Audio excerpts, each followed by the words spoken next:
Assalamualaikum warahmatullahi wabarakatuh. Selamat bertemu kembali di kuliah teori statistika.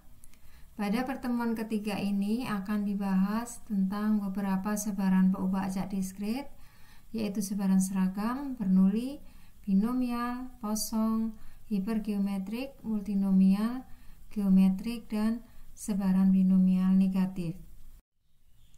Pertama, sebaran seragam diskrit. Misalkan peubah acak Y ini bernilai bilangan bulat antara A dan B dengan peluang yang sama pada setiap nilai tersebut. Fungsi massa peluangnya yaitu Fy sama dengan 1 dibagi dengan B dikurangi A minus 1. Untuk Y nilainya dari A plus 1 sampai B. Nilai harapannya adalah B kali B plus 1 dikurangi A kali A minus 1 dibagi 2 kali B dikurangi A minus 1.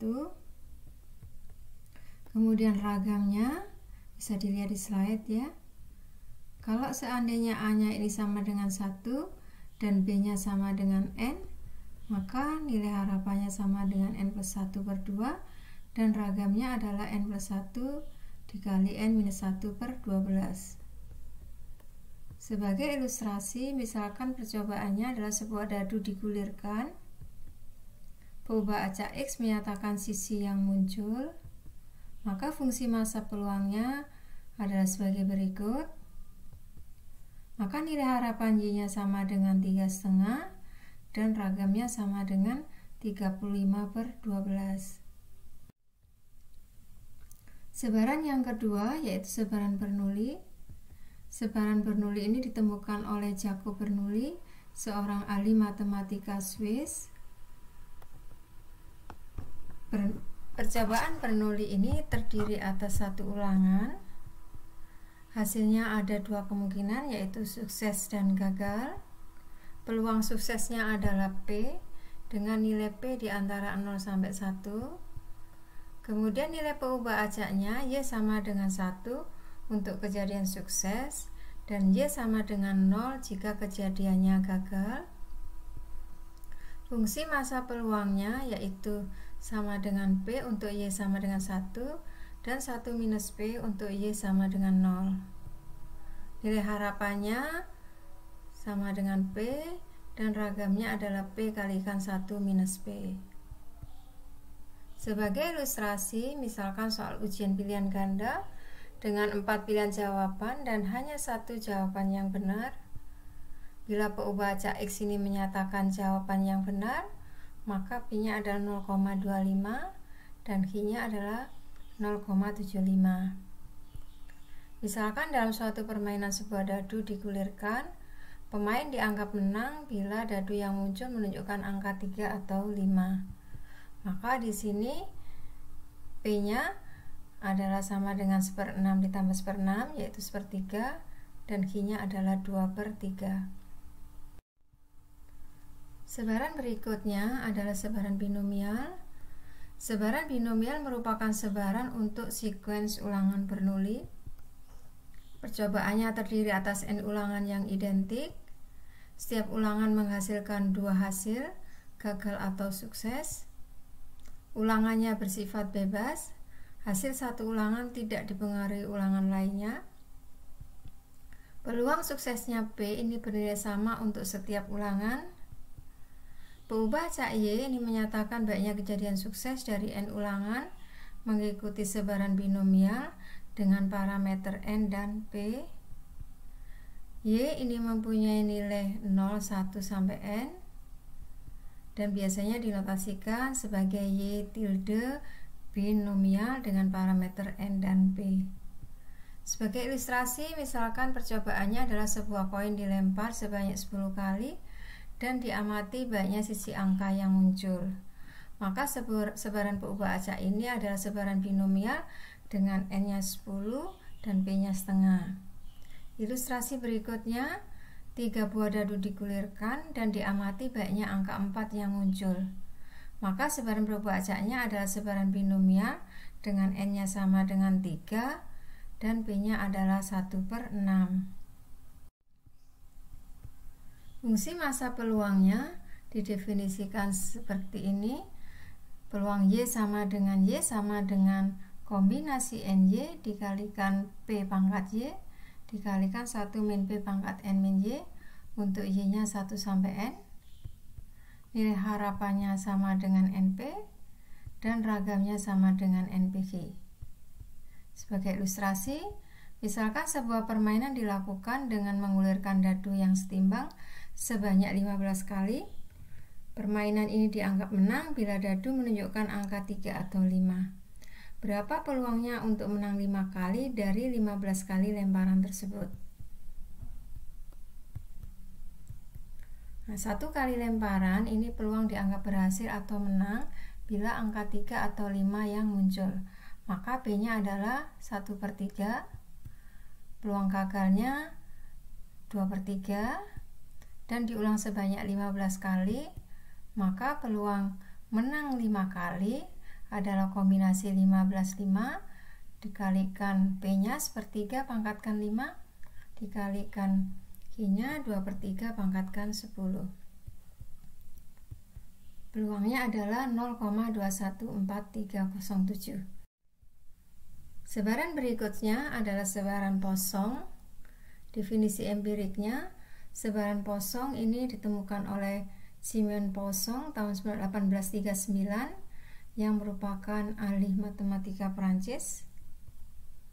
Sebaran Poisson ini digunakan untuk memodelkan peristiwa langka dengan peluang P yang kecil dengan jumlah kejadian diharapkan atau rata-rata mu yang diketahui.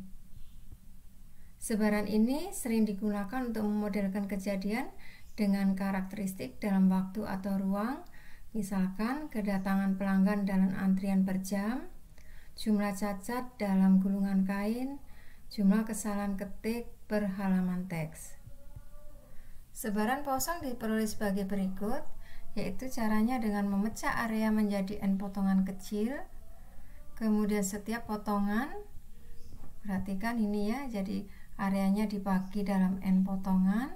Setiap potongan ini hanya bernilai 0 atau 1, maksudnya ada kejadian sukses atau gagal.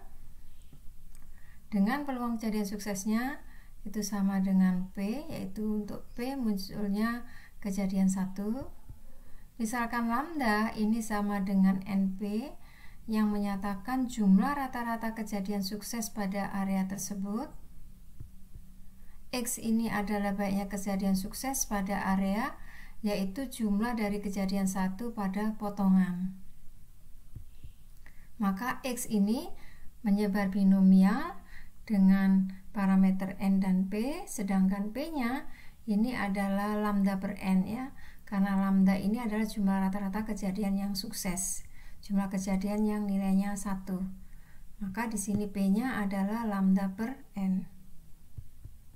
Limit dari sebaran binomial untuk N menuju tak hingga dengan P-nya lambda sama per N ini merupakan sebaran kosong. Fungsi massa peluangnya adalah lambda pangkat Y dikalikan E pangkat minus lambda dibagi Y faktorial.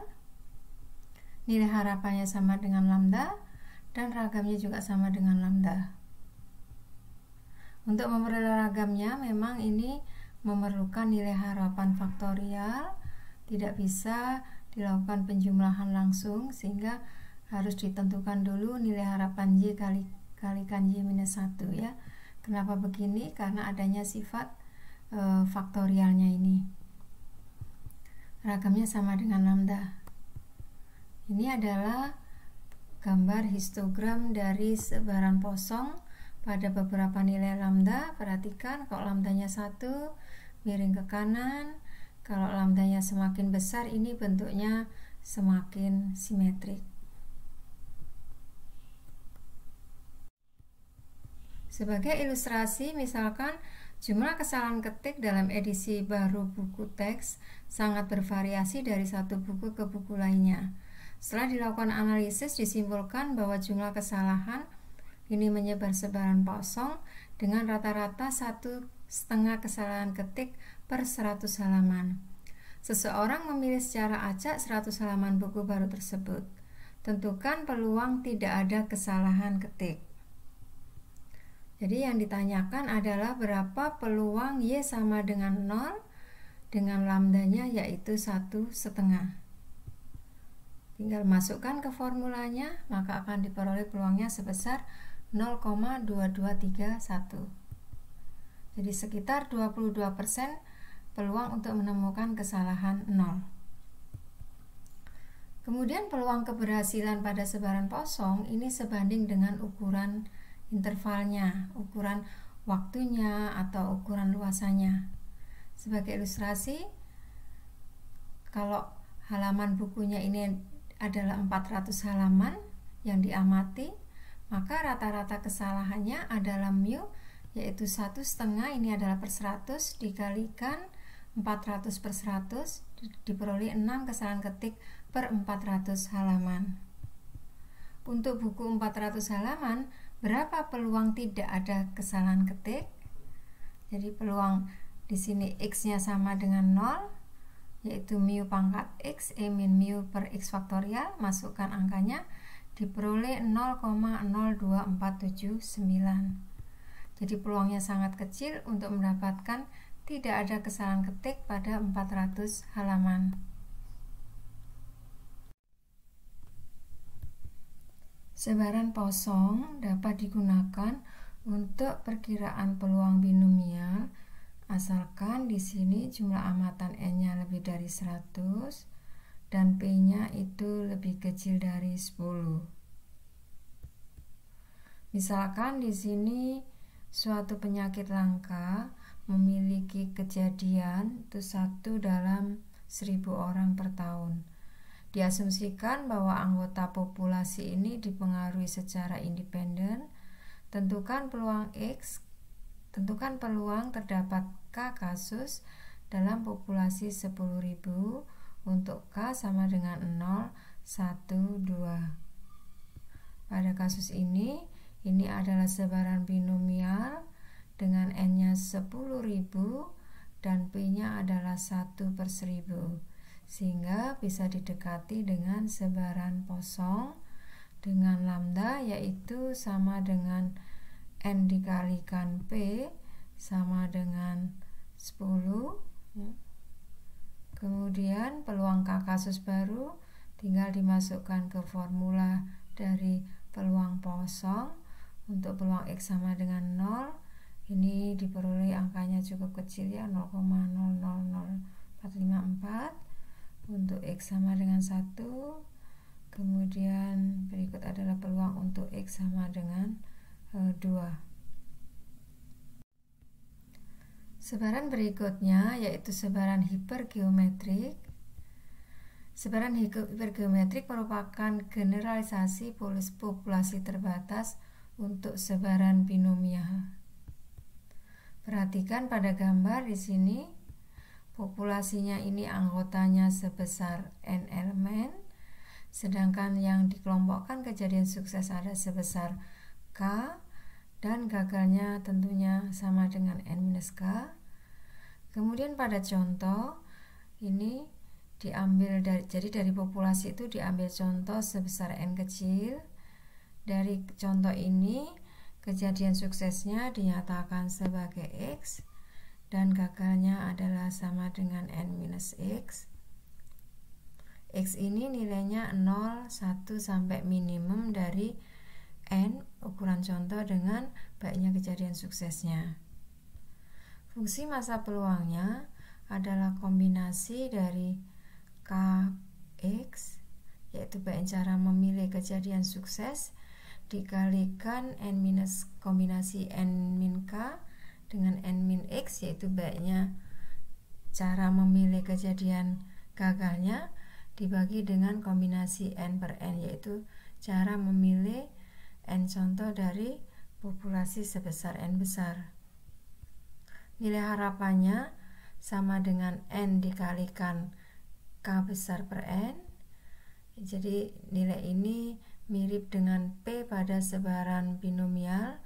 Masih ingat nilai harapan sebaran binomial adalah n kalikan P. Kemudian ragamnya sama dengan N dikalikan K per N, dikalikan lagi N min K per N, kemudian dikalikan lagi dengan N minus N dibagi N besar. Jadi ini mirip dengan N min K per N, itu mirip 1 min P pada sebaran binomial, dan N besar dikurangi N per N itu merupakan faktor koreksi. Sebagai ilustrasi, di sini misalkan karton berisi 24 bola lampu, 3 diantaranya rusak.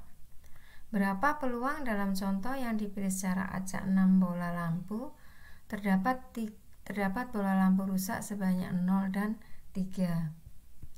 Jadi di sini misalkan X-nya adalah menyatakan bola lampu rusak, maka sebarannya merupakan sebaran hipergeometrik.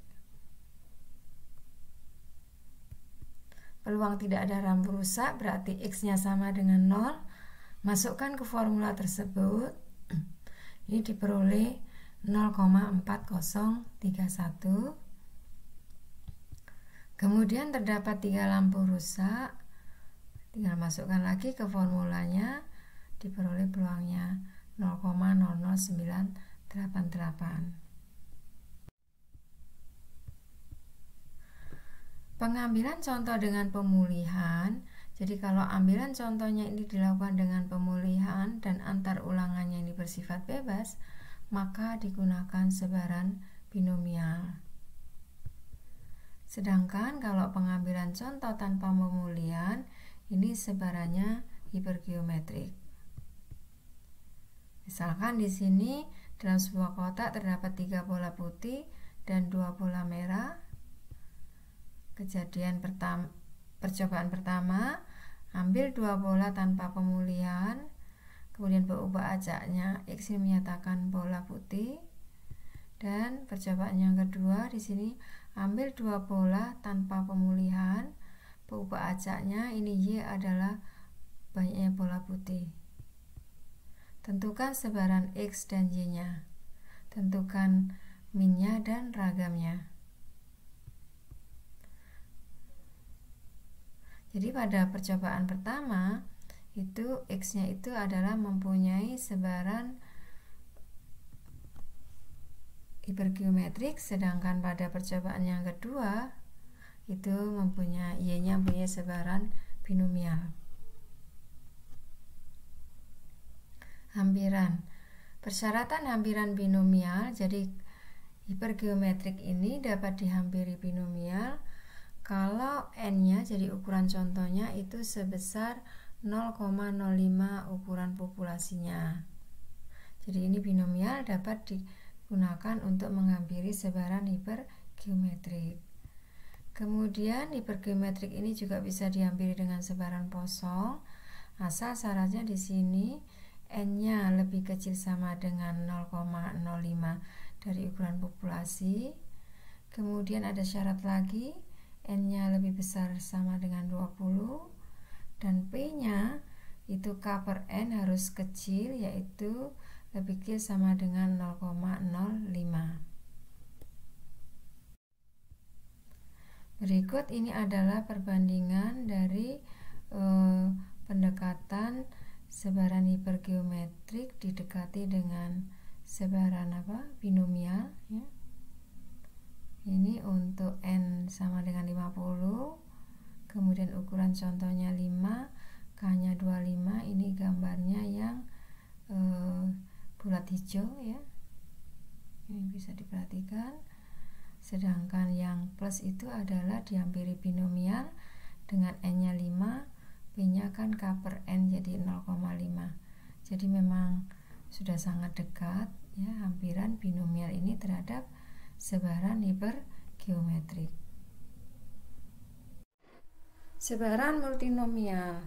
Sebaran multinomial merupakan generalisasi dari sebaran binomial.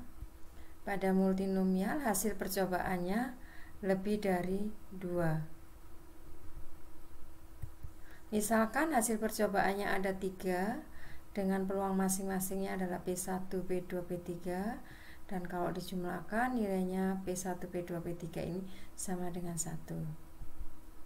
Maka formula umum untuk 3 hasil adalah peluang X sama dengan X, peluang Y sama dengan Y, Z sama dengan Z, sama dengan N faktorial, dibagi E faktorial, dibagi Y faktorial, dibagi Z faktorial, kemudian dikalikan P1 dipangkatkan X, P2 dipangkatkan Y, dan 1 minus P1 minus P2, dan tentunya ini sama saja dengan P3 dipangkatkan Z. Kemudian di sini nilai X ditambah Y ditambah Z sama dengan N.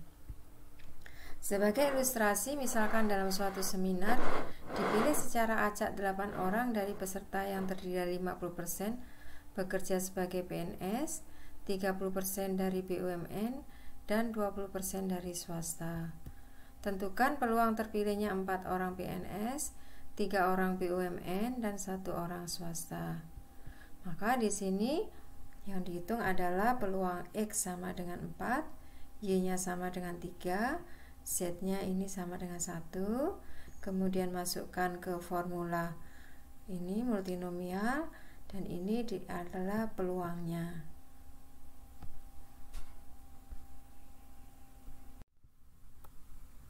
Sebaran selanjutnya adalah sebaran geometrik, digunakan untuk memodelkan banyaknya ulangan Bernoulli yang diperlukan sampai kejadian sukses pertama ini muncul. Kemudian peluang suksesnya dinyatakan sebagai P. Misalkan pada ulangan pertama ini sudah sukses, maka di sini X-nya sama dengan 1, peluang X-nya tentunya sama dengan P. Kemudian kalau suksesnya terjadi pada ulangan kedua, maka di sini kejadiannya adalah gagal dulu baru sukses. Peluang X sama dengan 2, tentunya peluang gagal adalah 1 min P dikalikan P. Dan seterusnya, kalau ini suksesnya terjadi pada ulangan ke K, berarti di sini gagalnya sebanyak K min 1 dan suksesnya yang terakhir. Maka peluang X sama dengan K sama dengan P, P-nya hanya 1, dikalikan gagalnya pangkat K min 1. Sehingga secara umum fungsi massa peluang dari geometrik adalah 1 min P pangkat X minus 1 dikalikan P, X-nya ini 1, 2 sampai tak hingga. Nilai harapannya sama dengan 1 per P, dan ragamnya sama dengan 1 min P per P kuadrat. Sebagai ilustrasi, misalkan pada waktu sibuk kedatangan telepon pada call center ini sangat banyak, sehingga penelpon ini mengalami kesulitan melakukan panggilan. Sangat menarik untuk mengetahui jumlah upaya yang diperlukan untuk mendapatkan koneksi. Misalkan peluang keberhasilan koneksi pada jam sibuk itu sebesar P0,05, berapa peluang sambungan ini akan berhasil pada 5 kali upaya? Maka di sini peubah acak X-nya adalah banyaknya upaya untuk satu panggilan sukses. X menyebar geometrik dengan P-nya 0,05. Sehingga kalau X-nya sama dengan 5, maka peluang X-nya sama dengan, kalau dimasukkan ke formula, diperoleh 0,041. Nilai harapannya sama dengan 1 per P, jadi 20, jadi sekitar 20 upaya ya baru sukses. Sebaran binomial negatif digunakan untuk memodelkan banyaknya ulangan Bernoulli yang diperlukan sampai diperoleh hasil sukses sebanyak R kali dengan ulangan terakhirnya ini sukses. Jadi binomial negatif ini merupakan perluasan dari sebaran geometrik. Perhatikan gambar di bawah ini. Ini terdapat R-1 kejadian sukses karena di sini ini misalkan sebanyak Y ulangannya. Di sini berarti karena yang terakhir ini sudah sukses, maka di sini ada sebanyak Y-1 ulangan. Di antara Y-1 ulangan ini terdapat R-1 kejadian sukses.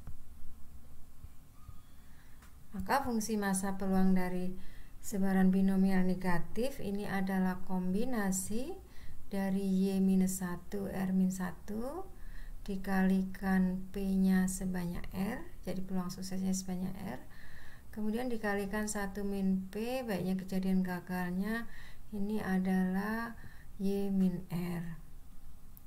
Untuk nilai Y-nya ini sama dengan R, R plus 1 dan seterusnya. Nilai harapannya sama dengan R per P, jadi ini bisa dilihat ini merupakan R kali 1/P, yaitu sedangkan 1/P sendiri adalah nilai harapan dari sebaran geometrik. Ragamnya R kali 1 min P per P kuadrat, ini juga sama, ragam dari sebaran geometrik adalah 1 per P per P kuadrat, jadi ini tinggal dikalikan dengan R. Berikut ini adalah gambar dari sebaran binomial negatif pada beberapa nilai P dan R ya.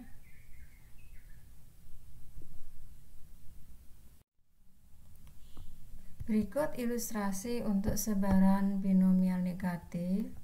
Tentukan peluang seorang yang melempar koin setimbang mendapat semua sisinya gambar atau angka sebanyak 2 kali pada lemparan kelima. Untuk penyelesaiannya, tentukan dulu peluang suksesnya, yaitu terpilihnya ketiga sisinya gambar atau sisinya angka, ini diperoleh 1/4. Kemudian baiknya kemungkinan sukses yang kedua pada 5 lemparan, ini merupakan sebaran binomial negatif. Jadi di sini kemungkinannya kalau ini sukses yang kelima, jadi pada yang kelima ini sukses semua. Sedangkan ini sukses ini merupakan sukses kedua. Letaknya sukses kedua itu bisa pada percobaan pertama, percobaan kedua, atau percobaan ketiga, atau percobaan keempat. Ini adalah semua kemungkinan hasil dari percobaannya. Masing-masing peluangnya adalah peluang suksesnya 1/4 dipangkatkan 2 dikalikan peluang gagalnya 3/4 dipangkatkan 3, peluangnya adalah 27/1024, sehingga peluang sukses pada sukses yang kedua pada 5 lemparan ini adalah 4 kali 27/1024 sama dengan 27/56. Berikut adalah ringkasan tentang sebaran diskrit, baik fungsi massa peluangnya, nilai harapannya, ragam, dan juga fungsi pembangkit momennya. Berikut beberapa soal latihan yang terkait dengan sebaran berubah acak diskrit.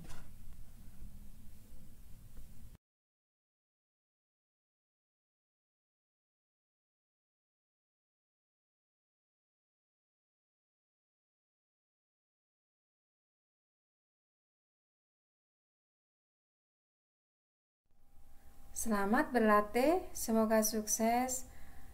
Saya akhiri dengan Assalamualaikum warahmatullahi wabarakatuh.